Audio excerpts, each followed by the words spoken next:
देखिए बाबा धाम का सावन का शुरुआत जो है वो हो चुका है और लाखों करोड़ों कांवरिया जो है बाबा धाम में शिव के दर्शन करने जाए। लेकिन आपको हम लोग यहाँ पर उसी रास्ते में जो है 12 ज्योतिर्लिंग मंदिरों के दर्शन कराने के लिए भी एक संस्था जो है आपको यहाँ से वहाँ देख लीजिए, सोमनाथ से शुरू होकर जो है भुवनेश्वर तक यहाँ तक आपको है सबका। इधर आ जाइए, यहाँ पर ये जो कटआउट है मतलब ये है कि सोमनाथ मंदिर अगर आप जाते हैं तो आपको ऐसा ही यहाँ पर जो लिंग देखा हुआ ज्योतिर्लिंग वो ऐसा ही रखेगा जी।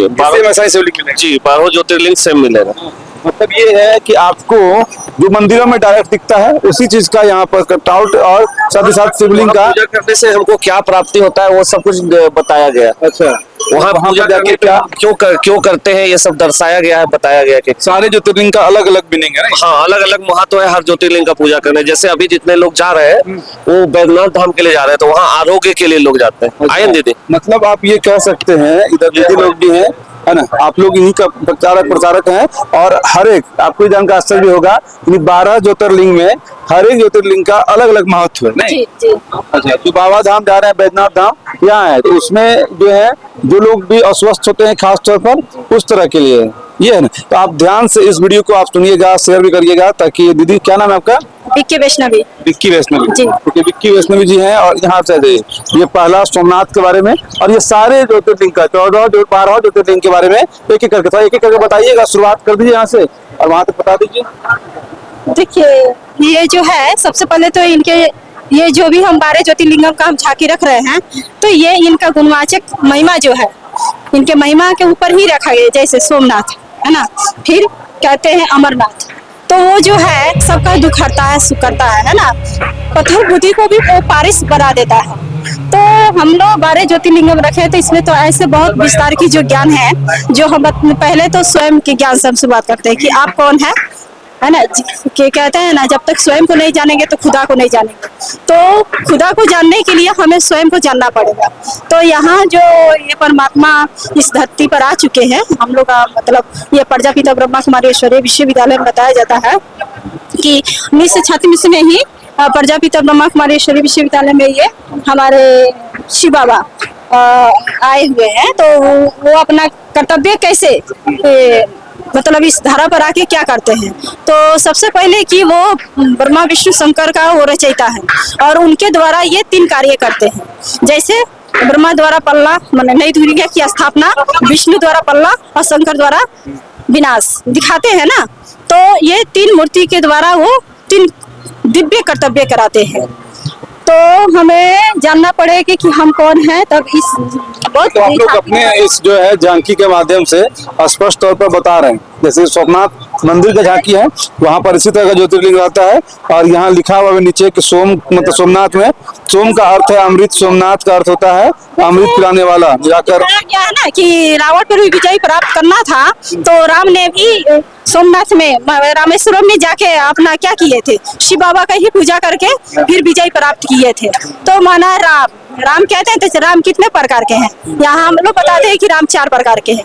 एक राम जो घट में लेटा, दूसरा राम जो जगत को सड़ा, तीसरा राम जो सबसे नारा, चौथा राम जो सबसे न्यारा। तो ये जो है ना तो एक राम जो हम सब आत्मा रूपी राम जो हम सब में लेटा हुआ है। आप भी आत्मा है, आत्मा रूपी राम है, आप भी है, हम भी है।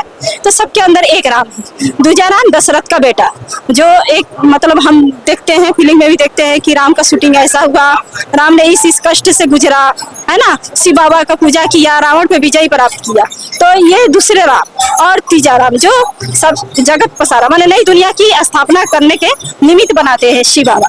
और चौथा राम जो सबसे न्यारा, तो वो सबसे न्यारा प्यारा रहकर भी क्या करते हैं इस धरती पर अपने समय पर आते हैं जिसको पुरुषोत्तम संगम युग कहा जाता है ना। तो हर 5000 वर्ष के बाद आके परमात्मा अपना स्वयं परिचय देते हैं क्योंकि उनका परिचय इस धरती पर अभी तक कोई साधु महात्मा संत कोई दे नहीं पाए हैं। अच्छा ये बताइए जैसे आप लोग यहाँ लिखे हुए हैं ना, आप सबसे पहले यहीं आ जाइए जहाँ पर कि अभी लोग आ रहे हैं बैद्यनाथ धाम में, वो ये वाला है बोलबम में नहीं, जहाँ पर अभी सब लोग आते हैं और वहाँ पर जब आप आएंगे तो इस तरह का इधर पास में दिखा दिए यही शिवलिंग वहाँ पर दिखता है सेम। हर जगह जाते हैं तो अलग अलग से यही शिवलिंग दिखाई देगा।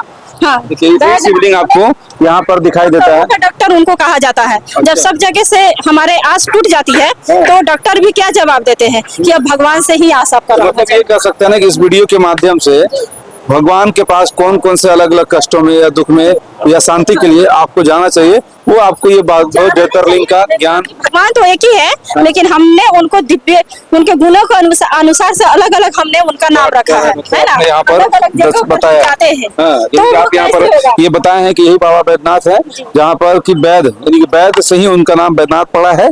और यहाँ पर वो लोग आते हैं जिनको कुछ तरह का कोई कष्ट होता है, बीमारी से ग्रसित होते हैं। उसके बाद जैसे ये नागेश्वर है, तो नागेश्वर में है वो मनुष्य आत्माओं के जीवन से काम, क्रोध, लोभ, मोह, अहंकार, इन विकारों के जहर को समाप्त करते हैं और आत्माओं को निर्विकारी बनाते हैं। नाग जहरीले विष का प्रतीक है, इसलिए परमात्मा को विष से जैसे कृष्ण को दर्शाया जाता है कि कृष्ण ने 5 फन वाले नागों पर डांस किया हाँ। और उसके मतलब फुंकार से उसके विष से और कृष्ण ने काला हुआ था। ऐसा कुछ बात नहीं है कि एक सांप ने फुंकार मारा और कृष्ण ने काला हो गया। तो इसमें आध्यात्मिक हम लोग ज्ञान जैसे बताते हैं कि 5 विकार सबके अंदर है। जब वही देवी देवता संपूर्ण थे, 16 कला संपूर्ण थे, तो देवी देवता कहलाते थे। जब द्वापर युग हुई, उनके अंदर 5 विकार की प्रवेशता हुई, जैसे काम, क्रोध, लोभ, मोह, अहंकार का। तो ये इसके विकार के कारण ही वो काला हो गए, मतलब कालाहीन। कोई कलयुग में कोई काला नहीं बचा मनुष्य के अंदर, तो वो पतित बन गए और पतित बनने के कारण से ही सावला उनको दिखाया जाता है। चलिए, मतलब आप ये सीधा समझिए कि अगर आप इस रास्ते हैं और इस रास्ते में भी आपको 12 ज्योतिर्लिंग का दर्शन करना है, वहां पर बोर्ड भी लगा, बोर्ड भी दिखा दीजिएगा एक बार। इस बोर्ड में भी स्पष्ट तौर पर इस गेट में लिखा हुआ है 12 ज्योतिर्लिंग मंदिरों के दर्शन। तो हम लोग लगता है यहाँ भी लोग दर्शन करते होंगे, प्रणाम करके यहाँ से आगे बढ़ते होंगे। हाँ, सभी हम झांकी इसलिए रखा है कि अभी तो शिवा के पास वो लोग जा रहे हैं दर्शन करने के लिए, तो साथ में ये 12 ज्योतिर्लिंगम की उनको दर्शन हो जाए। क्या क्या शिवलिंग है आपको स्पष्ट तौर पर यहाँ पर सब जगह दिखा। हर शिवलिंग का अलग अलग मीनिंग होता है।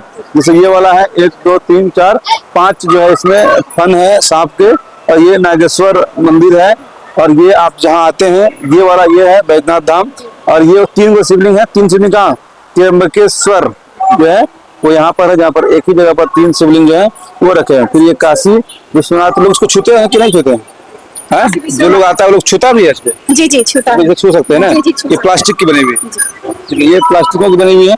यहाँ पर आप छू सकते हैं, प्रणाम कर सकते हैं। मतलब जो आपकी जैसी इच्छा है उस हिसाब से आप इनको दर्शन करते हैं। ये इस तरह से यहाँ पर सारा जो है जिस तरह का झांकी ये बना हुआ है, उसी तरह का मंदिर आप जब जाएंगे वहां पर जब दर्शन करेंगे तो आपको सेम यही चीज वहां पर भी दर्शन होगा। और उसके क्या मीनिंग है, इन ज्योतिर्लिंग के क्या मीनिंग है, वो सारा कुछ आपको यहाँ पर दर्शाया गया है। उसके बाद ये लोग कुछ किताब भी देते हैं और इन किताबों में आपको सारे 12 ज्योतिर्लिंग के दर्शन के क्या मतलब आपको संदेश है, वो सब कुछ आपको इन किताबों में दिखता है। ये सारा कुछ निःशुल्क होता है ना? जी, देखिए ये सारा कुछ निःशुल्क होता है क्योंकि इनकी एक संस्था समय का महत्व है। जो यहाँ पर हम लोग का साप्ताहिक कोर्स होता है 7 दिन का, जिसमें हमारे पूरे 5000 वर्ष का इसमें दर्शाया जाता है कि सृष्टि चक्र कितने दिनों का है, हम कितने जन्म लेते हैं, किस कल्प में कितना जन्म लेते हैं, ये सब इसमें बताते हैं। जी, 7 दिन का कोर्स होता है। 7 दिन का कोर्स। बाकी ये संस्था था और ये रास्ते में ही पड़ता है, ये इस रास्ते में ही ये पड़ता है। और यहाँ पर ही आपको ये लोग 12 ज्योतिर्लिंग मंदिरों के दर्शन जो है वो करा देंगे। अगर आप इस रास्ते आते हैं तो आपको यहाँ पर भी आना चाहिए, ताकि आपको एक जगह पर सारे दर्शन जो है सारे 12 ज्योतिर्लिंग और उनके क्या मीनिंग है ये भी पता चल जाएगा। बहुत लोगों को मीनिंग नहीं होता है, वो सिर्फ बाबा बैद्यनाथ मंदिर आते हैं, लेकिन बाबा बैद्यनाथ मंदिर में क्या होता है वो भी यहाँ पर जो दीदी थी वो उन्होंने बताया। उसके अलावा ओमकारेश्वर में क्या होता है, केदारनाथ में क्या होता है, भीमाशंकर में क्या होता है, वो सारा कुछ आपको यहाँ पर लिखा हुआ है। और उसके अनुसार से आप जो है उन मंदिरों में जब जाते हैं तो उस भावना के तहत आप वहाँ पर अपने लिए उस भगवान से कुछ भी मांग सकते हैं।